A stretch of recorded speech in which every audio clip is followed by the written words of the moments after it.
Real Madrid, yang dikenal sebagai tim paling konsisten dalam sejarah, pernah melahirkan sebuah mahakarya di awal 2000-an.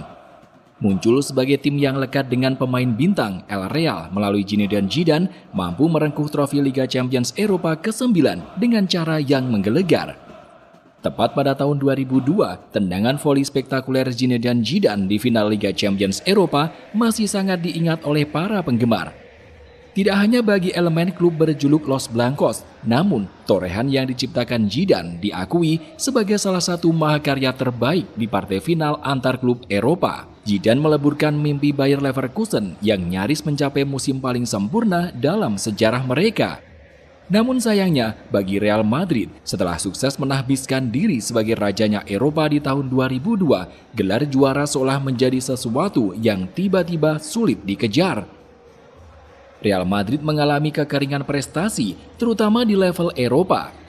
Mereka memang beberapa kali menjuarai kompetisi liga, namun di Eropa ada saja halangan untuk mencapai puncak kedikdayaan. Semua tentu masih ingat ketika nama Ronaldo de Lima, Luis Figo, David Beckham, hingga Jonathan Woodgate dan Michael Owen mengisi susunan terbaik skuad El Real.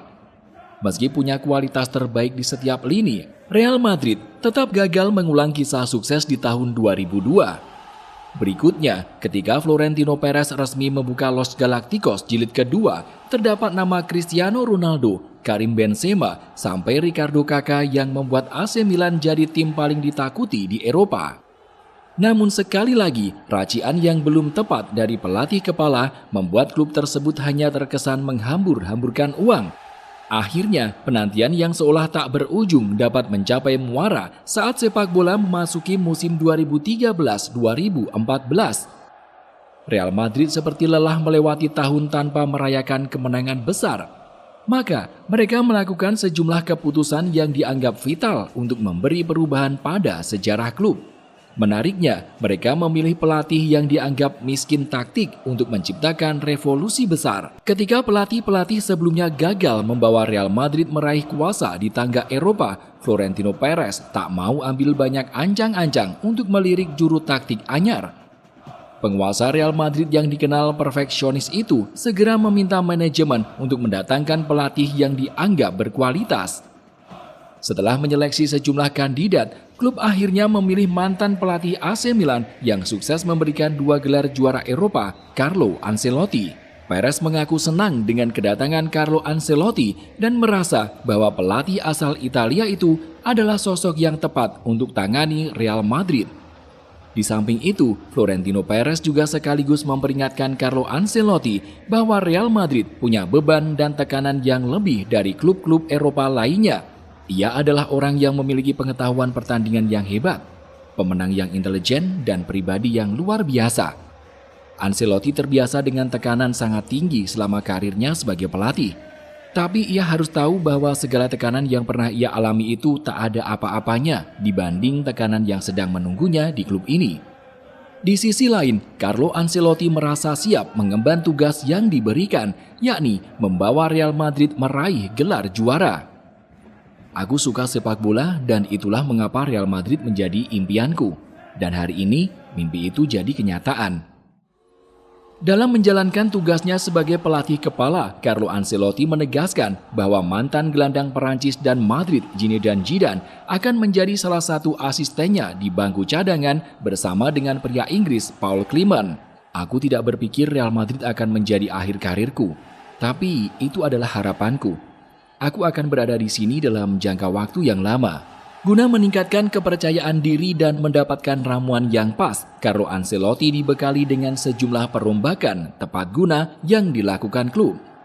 Pertama, dia membiarkan klub melepas pemain yang dianggap minim kontribusi, seperti Ricardo Kakak yang dikembalikan ke AC Milan. Ya, meski Kakak pernah menjadi anak emasnya sewaktu di AC Milan, Ancelotti merasa kalau pria asal Brasil itu sudah tak sanggup memberikan apa-apa. Carlo Ancelotti yakin kalau Kakak sudah melewati masa jayanya. Maka dari itu, tidak menjadi beban baginya untuk melepas sang pemain. Selanjutnya ada penyerang tajam macam Gonzalo Higuain yang dibiarkan ke Napoli beserta nama Jose Callejon dan Raul Albiol. Tak ketinggalan, Ancelotti memulangkan anak emas Jose Mourinho yakni Michael Essien ke Chelsea.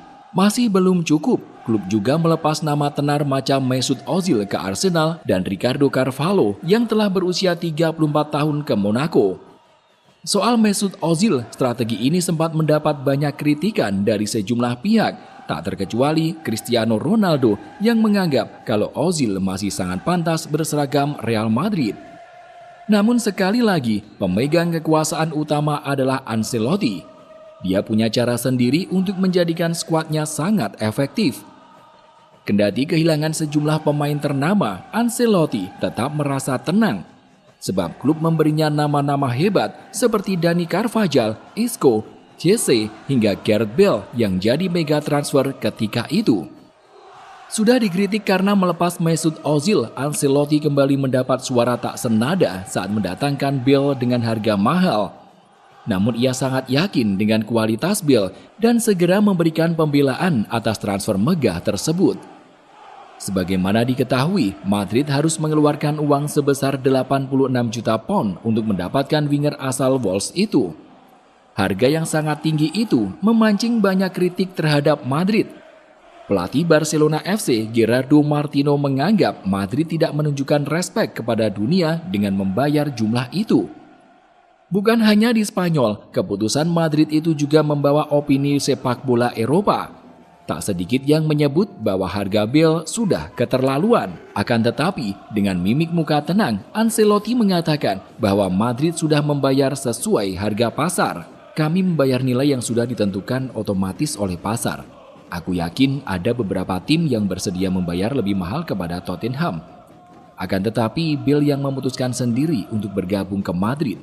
Jelas Ancelotti. Dengan tambahan skuad yang ada, Ancelotti jadi lebih leluasa dalam membangun formasi impiannya. Dia mengandalkan Luka Modric di lini tengah bersama dengan nama Xabi Alonso plus Isco, serta masih mempercayakan lini belakang kepada duo preman Pepe dan Ramos. Sementara itu, Angel Di Maria juga dijadikan sebagai amunisi tersembunyi setelah di lini depan Ancelotti membentuk 3 penyerang tajam yang dihuni oleh Gareth Bale, Karim Benzema, dan Cristiano Ronaldo. Untuk memimpin semua pemain yang tampil di atas lapangan, Ancelotti merelakan lengan kiri Iker Casillas untuk dikenakan ban kapten. Keputusan ini pun menjadi sangat menarik. Sebab di era Jose Mourinho, nama Iker Casillas sempat terpinggirkan. Namun saat pelatih asal Italia itu datang, tempat utama justru diberikan kepada kiper yang memenangi gelar Piala Dunia tahun 2010 tersebut. Setelah semua pemain incarannya terkumpul, Ancelotti yang kerap mengandalkan formasi 4-3-3 berhasil melewati perjalanan yang amat dramatis untuk meraih mimpi penggemar. Kendati Ancelotti sudah menyiapkan skuad sedemikian rupa dan mendapat dukungan dari banyak pihak, tidak mudah membesut klub sebesar Real Madrid. Ia mengalami banyak kendala dan bahkan terseok kala melewati rintangan di kompetisi Liga. Ya, meski dibesut oleh pelatih sekaliber Carlo Ancelotti dan dihuni oleh kumpulan skuad mumpuni, Real Madrid memiliki perjalanan yang tidak mudah. Di pertandingan pertama La Liga, Real Madrid harus berhadapan dengan Real Betis. Beruntung, berkat gol yang dicetak Karim Benzema dan pemain anyar Isco, El Real sukses meraih kemenangan 2-1. Pada pertandingan selanjutnya melawan Granada, Benzema masih menjadi pahlawan dengan mencetak satu-satunya gol dalam laga tersebut. Beranjak ke bulan September, meski sempat meraih kemenangan melawan Athletic Bilbao, Real Madrid gagal meraih poin-poin usai ditahan imbang Villarreal. Ketika kompetisi Liga Champions Eropa dimulai, mereka membuka gelaran dengan menang telak 6-1 atas Galatasaray. Pada laga itu, Ronaldo mencetak hat-trick, Benzema mencetak brace dan 1 gol lagi dicetak oleh Isco. Sayangnya, di akhir September ketika pertandingan mengharuskan mereka untuk menghadapi Atletico Madrid, klub harus mengakui kekalahan dengan skor tipis 0-1. Memasuki Oktober, Real Madrid kembali meraih kemenangan besar dengan nama Ronaldo lagi-lagi menjadi bintang. Dalam kemenangan 4-0 atas Copenhagen, pria Portugal sukses mencetak 2 gol dan dilengkapi oleh Di Maria yang juga mencetak 2 gol. Di akhir Oktober, Barcelona yang menjadi lawan di kompetisi Liga gagal ditaklukkan. Mereka kalah dengan skor tipis 2-1 berkat gol Neymar Jr. dan Alexis Sanchez. Ini menjadi catatan buruk bagi El Real karena mereka kembali gagal merangsek naik ke peringkat pertama. Mereka justru kian tertinggal dari FC Barcelona dan Atletico Madrid yang memang tengah menggila di bawah asuhan Diego Simeone. Meski menjadi tim tak terkalahkan dalam 18 pertandingan berikutnya di Liga, Real Madrid tetap gagal mendekati kuatnya sistem yang dibangun Diego Simeone. Lebih dari itu, mereka juga sukar menaklukkan FC Barcelona. Itu terbukti pada pertandingan ke-29 ketika raksasa Katalan menghentikan catatan unbeaten Real Madrid di kompetisi Liga. Meski menjadi tim paling produktif dengan catatan 104 gol di kompetisi La Liga, Real Madrid cuma bisa mengemas 27 kemenangan, 6 hasil imbang, dan 5 kekalahan. Kalah head-to-head dari FC Barcelona pun membuat mereka harus duduk di tangga ketiga meski memiliki poin sama, yakni 87. Sementara itu, puncak klasemen dihuni oleh armada Los Rojiblancos yang sukses mengoleksi 90 poin, hasil dari 28 kemenangan, 6 hasil imbang, dan 4 kali kalah. Kedikdayaan Atletico Madrid di kompetisi lokal pun nantinya akan memberi tantangan yang sangat besar kepada Carlo Ancelotti di level Eropa. Ketika persaingan di kompetisi Liga gagal ditaklukkan, Real Madrid masih menyimpan asa di kompetisi Copa del Rey. Mereka yang sukses mengandaskan Espanyol di babak perempat final pada Januari 2014 langsung dipertemukan dengan Atletico Madrid di fase semifinal. Beruntung, meski di kompetisi Liga Real Madrid mengukir cerita suram, di Copa del Rey mereka punya kisah berbeda. Dalam 2 leg sekaligus, Real Madrid menang dengan skor telak 3-0 dan 2-0. Hasil ini pun membuat mereka melaju ke partai final yang sudah ditempati oleh FC Barcelona. Partai puncak Copa del Rey ini sendiri menjadi salah satu yang paling menarik sepanjang sejarah. Sebab rekrutan anyar mereka, Gareth Bale, sukses melahirkan gol yang tidak semua orang bisa. Gol yang sampai sekarang masih dikenang, bahkan ketika Real Madrid sudah mengumpulkan puluhan hingga ratusan trofi lainnya. Dalam laga final tersebut, Real Madrid menang dengan skor tipis 2-1. Gol penentu kemenangan Los Blancos diciptakan oleh Bale di menit ke-85. Gol tersebut lahir lewat proses yang istimewa. Sempat berlari melebar hingga keluar lapangan karena mendapat tekanan dari Marc Bartra. Bale kemudian justru memenangi adu sprint dengan bek Barca itu dan menggiring bola memasuki kotak penalti. Meski terus mendapat gangguan dari Bartra, Bale bisa menuntaskannya menjadi gol. Mengenang gol fantastisnya, Gareth Bale merasa bahwa itu adalah salah satu karya terbaiknya sepanjang karir. Aku pikir gol terbaik saya tahun 2014 adalah di final Copa del Rey melawan Barcelona. Ketika aku mengalirkan bola melewati pemain belakang, aku harus berlari melewati luar lapangan. Tapi aku hanya berpikir soal mencapai gawang. Untungnya itu adalah gol penentu kemenangan, katanya. Saking luar biasanya gol yang dicetak Gareth Bale saat itu, sanjungan turut datang dari mantan sprinter dunia, Usain Bolt. Sebuah gol yang ingin dicetak oleh sprinter manapun di dunia. Dia pemain sepak bola tercepat di dunia, puji Bolt. Sebagaimana diketahui, saat itu Gareth Bale mampu dengan tenang mengeksekusi peluang setelah berlari dengan kecepatan 34 km per jam. Gagal memenangkan gelar Liga dan cuma memenangkan trofi Copa del Rey membuat Real Madrid bernafsu untuk menggondol trofi Liga Champions Eropa. Terlebih itu menjadi salah satu prestasi yang langka bagi mereka yang selain ini berstatus sebagai raja.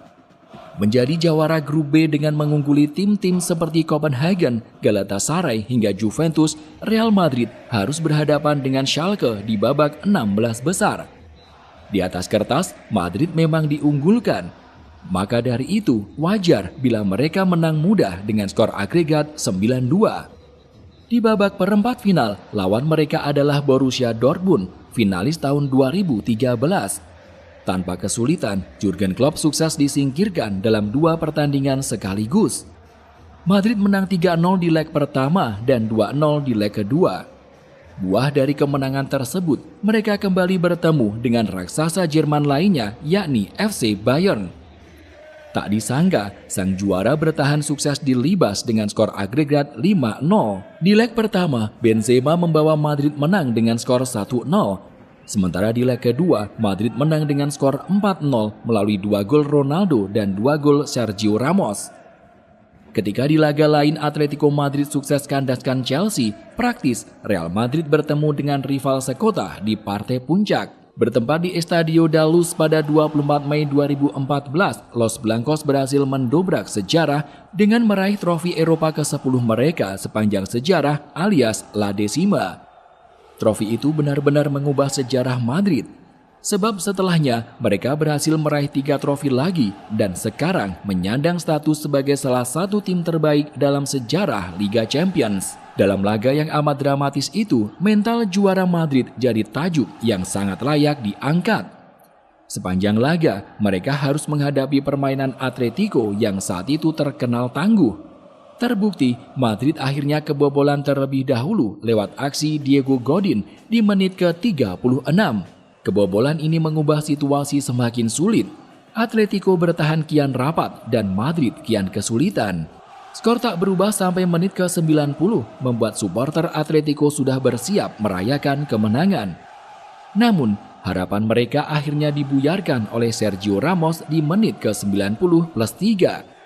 Ramos mencetak gol sundulan dengan memanfaatkan tendangan sudut Luka Modric. Gol itu tepatnya tercipta di menit ke-92 lebih 48 detik. Ramos menjebol gawang Courtois yang uniknya kini jadi kiper El Real. Gol itu menjadi pembuka sejarah Real Madrid. Pasalnya, saat pertandingan berlanjut ke babak tambahan, mental Atletico seperti hancur. Itu terlihat ketika mereka tampak linglung dan harus kebobolan untuk kali kedua lewat Gareth Bale di menit ke-110. Diego Simeone tak bisa mengubah banyak hal. Slot pergantian pemainnya sudah habis. Mental juara yang dimiliki skuad Madrid berbicara pada momen ini. Los Blancos menambah gol lagi, mencetak gol ketiganya di menit ke-118 lewat Marcelo. Lalu, tentu saja pemain andalan mereka, Cristiano Ronaldo, mampu menuntaskannya dengan gol keempat Madrid di menit ke-120. Madrid pun keluar sebagai juara dengan skor 4-1. Setelah 120 menit berjuang habis-habisan di lapangan untuk mengukir sejarah yang bernama La Decima. La Decima begitu penting artinya bagiku. Jauh lebih penting dibanding gelar Piala Dunia. Telah lama kami menunggu datangnya gelar ini. Tegas Casillas. Sementara itu, perasaan bahagia juga masih dirasakan oleh Luka Modric hingga sekarang ketika mengingat momen meraih gelar Liga Champions ke-10 Real Madrid. Momen terbaikku bersama Real Madrid adalah ketika kami memenangkan La Decima. Aku berada di klub terbesar di dunia. Aku merasa hebat, baik secara fisik maupun mental. Aku masih tidak tahu kapan harus menyelesaikan perjalanan bersama klub ini. Mendapat mandat yang begitu besar dan diberi target yang sangat tinggi di klub sekelas Real Madrid tentu menjadi sebuah kebanggaan tersendiri saat semua ini dapat diselesaikan oleh Carlo Ancelotti. Pada 2021 silam, Ancelotti bahkan sempat mengungkapkan kalau La Decima adalah gelar yang tak mungkin dia lupakan. La Decima adalah sesuatu yang diinginkan semua orang yang terlibat dengan Real Madrid dan merupakan motivasi yang luar biasa. Kami nyaris kalah, tapi dari menit pertama hingga akhir, para pemain menginginkan gelar tersebut. Itu adalah alasan mengapa Madrid meraih La Decima. Atmosfernya luar biasa. Bukan hanya dari sekelompok pemain, seluruh ruang ganti sangat termotivasi, bukan hanya para pemain. Mengingat momen luar biasa di tahun 2014 silam, apa kenangan yang menurutmu paling berkesan dari raihan gelar La Decima yang dituntaskan oleh Real Madrid?